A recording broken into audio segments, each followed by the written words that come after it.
Hello and welcome to Twist List. Today we are looking at 10 ancient origins of everyday things. When people think of ancient civilizations, a lack of technological advancement and a primitive lifestyle are usually the first things that come to mind.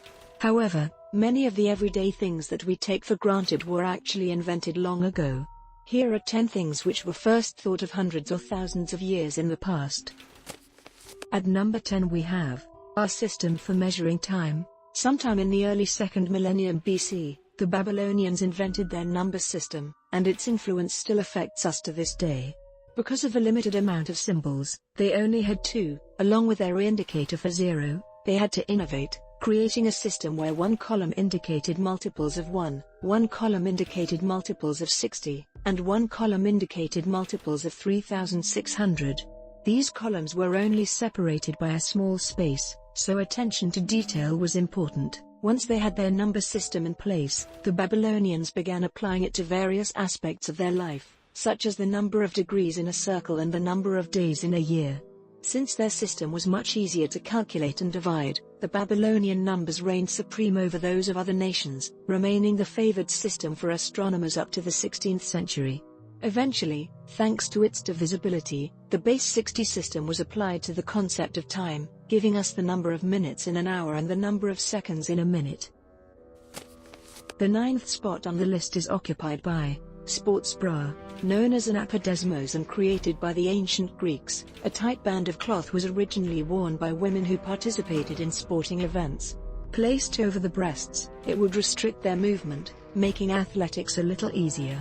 For the exhibitionists in society, it could be worn underneath the breasts, emphasizing them like a wonder bra.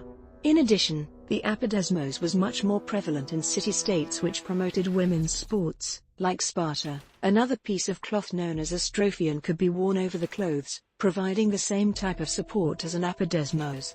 Both garments were normally made of wool or linen, and they were usually tied or pinned in the back.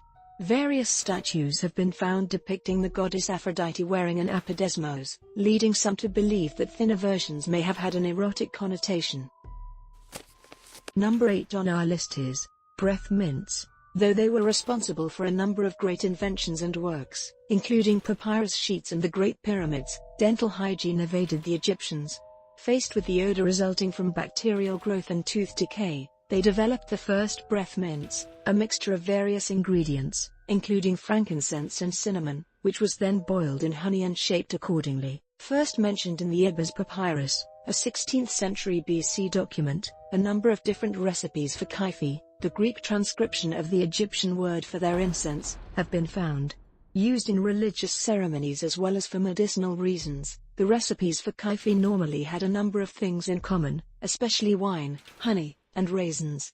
Unfortunately, a few of them have listed ingredients which we have been unable to correctly identify.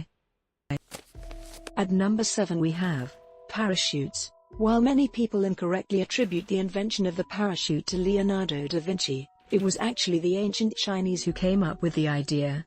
As far back as the 1st century BC, written records detail the exploits of Emperor Shun, a man who lived over 4,000 years ago. In these books, historians detail how he was forced to the roof of a tall building by his father, who intended to kill him by burning the building underneath him. Grabbing a pair of bamboo hats, Shun slowly descended to the ground, laying the framework for the idea of using wind resistance to slow a fall. Later stories talk about thieves escaping their would-be jailers by leaping off tall buildings and, as early as 200 BC, Chinese acrobats were using parachute-like equipment to entertain the nobility, more than 1,700 years before Da Vinci's supposed invention. Number 6 on the list is popcorn. While they didn't technically invent popcorn, it was the Aztecs who inadvertently introduced popcorn to the world as a result of the Spanish invasion. When Columbus first interacted with the Arawak tribe, he was given a popcorn corsage. Believed to be a key component in the foundation of their empire, popcorn played a large role in Aztec culture. It was often made into necklaces or headdresses, and it was commonly used to decorate religious statues. One Aztec ritual involved throwing a whole ear of unpopped popcorn into a fire as a sacrifice to the gods. They referred to the kernels which came out as hailstones. Some archaeologists believe that popcorn was actually the first form of corn ever cultivated, with evidence of its existence dating to the Anasazi tribe of Utah, who arose around 350 BC using seed selection, an agricultural process to determine the healthiest future crop. Native Americans are thought to have developed the crop almost 5,000 years ago. The fifth spot on the list is occupied by odometer, a useful tool for measuring distance traveled. The odometer is believed to have been invented by an ancient Roman named Vitruvius. Mainly remembered as an architect, he came up with the idea for what he called a hodometer in the 1st century BC. The word hodometer is derived from the Greek words for weigh and measure. He wrote extensively about the design, explaining how a wheel with 400 teeth would be turned by a single-toothed gear attached to the main wheel. A stone would then be dropped into a box, indicating that a Roman mile had just been traveled. However, some archaeologists maintain that such a design would have been impossible for the Romans to actually manufacture, given their inexperience with metalworking. Even Leonardo da Vinci was unable to recreate Vitruvius's invention. More recently, Andrei Sleeswijk, writing for Scientific American, reported that he was able to reconstruct it successfully. Number 4 on the list is Postal Service. Assyria, a major Semitic civilization which existed as an independent county from 2500 BC to 900 BC, a period of nearly 19 centuries, was responsible for the creation of the first postal service in the world. Various other claims have been made from China and Egypt, but they are not as reliable as those we have for Assyria. Most likely created sometime during the reign of Shalmaneser III in the 9th century BC, the postal service utilized mules in order to transport letters between cities. The Greek historian Xenophon wrote about Cyrus the Great, the leader of the Persian Empire which controlled Assyria, and how, throughout the empire, there was a collection of couriers who would ferry letters back and forth between predetermined outposts in each city. It was a relay system, enabling fresh couriers to take over at each stop. Certain letters would even be sent with voice messengers to ensure that the tone of the writer's words came across correctly. At the third place we have door lock. The oldest preserved door locks we have ever found belong to the ancient Egyptians and date back to at least 2000 BC. It's believed, but not proven, that they existed even earlier than that. What separates the Egyptian lock from later inventions is the fact that the whole thing was made out of wood, the key included. In fact, the basic idea for a lock, the pin tumbler, is still the most common type used today. There was one minor difference between their keys and ours though. Theirs were nearly a foot long, which made it much harder for would-be thieves to pick the locks. It's believed that the Egyptians designed these complex locks as a way to guard valuable items or places of religious significance. A simple latch or bolt normally sufficed, but this new system enabled places to be cordoned off, making actual security guards unnecessary. Also, the door could only be locked, or unlocked, from the outside, and a bolt was used to do the actual locking. At the second spot is vending machine.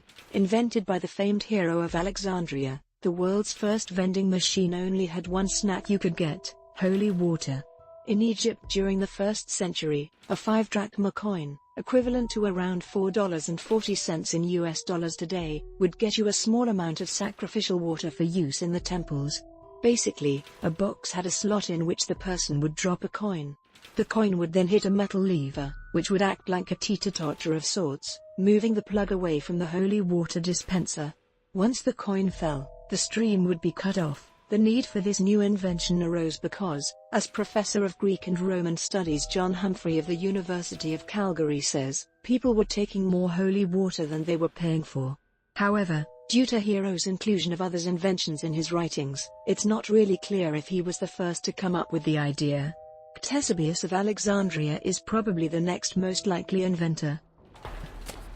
And finally, at number 1, freezer. Derived from the Persian words for ice pit, a yakul was a mound made of mud, rising as high as 18 meters, 60 feet, off the ground.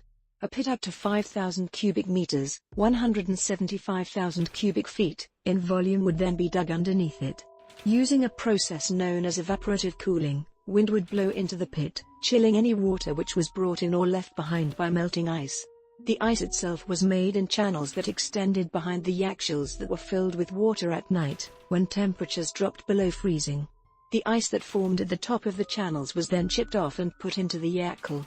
Known to the inhabitants of present-day Iran since as far back as the 17th century BC, these freezers are much larger than those found farther west. Though fairly efficient in their ability to store ice, Yakels quickly fell out of favor when electric refrigeration was invented. Modern freezers also tended to produce much cleaner ice, as dust and other contaminants would often enter the water in a Yakel. This is probably due to the fact that they were normally made of brick and mud. Thanks for watching. If you enjoyed this video and would like to see more, then please hit the subscribe button.